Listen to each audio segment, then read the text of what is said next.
I'm Frank Shorr, and for the last 13 years I've been a senior lecturer here at Boston University, at the College of Communications, and I'm also the director of the Sports Institute, which is run here for the last 10 years.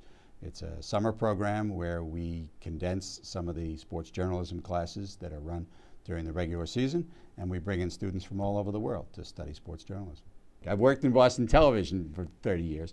I started at Channel 5 as the weekend sports producer, and then when Bill O'Connell, one of the former anchors, moved over to Channel 7, I went over there and I worked at Channel 7 for 21 years as the executive sports producer, a record that still stands as the longest tenure for a non-union employee. During the 80s, people would say to me, "What do you do?" Because they knew I worked for Channel 7. And I say, "Well, I'm the executive sports producer there." And they'd say, "Well, you know, what does an executive sports producer do?" And I would say to them, "I sit this far away from Larry Bird."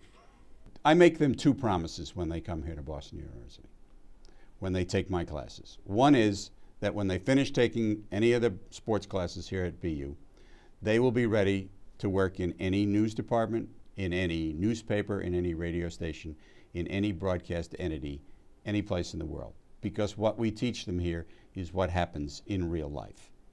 Having done that for so long and knowing and still having my fingers into what goes on with the broadcast journalism departments and with the broadcast entities in this area, the business really hasn't changed that much, the way they produce television material, the way they produce broadcast news.